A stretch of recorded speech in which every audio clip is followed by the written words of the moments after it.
Mariana, les journalistes ont tendance à l'appeler la Björk ukrainienne. Tout ce qu'elle a recueilli, elle l'a mis dans ce ciné-concert du 10 novembre. Je suis Luc Benito et je suis le directeur du FIME, du Festival international des musiques d'écran. Alors cette année, aux Libertés, on vient avec un ciné-concert en soutien à l'Ukraine. On présentera un chef-d'œuvre du cinéma ukrainien, La Terre, un film d'Alexandre Dovzhenko de 1930, accompagné par Mariana Sadowska, qui est une chanteuse musicienne très célèbre dans son pays.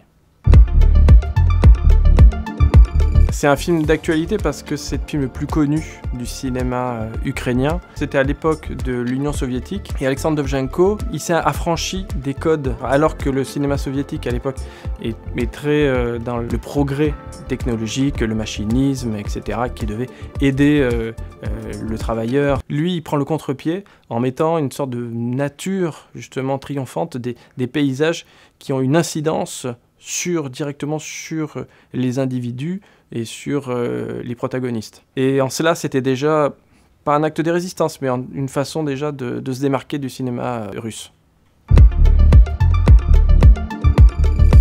Les Ukrainiens, notamment les responsables des archives du film avec qui je suis en contact, sont vraiment honorés que l'on puisse montrer les richesses de leur patrimoine cinématographique et par là même pas oublier leur combat. Et je pense que le fait déjà de le projeter, c'est pour eux quelque chose de très important. Après, nous, on a également décidé de reverser une partie des recettes à une association de soutien au peuple ukrainien.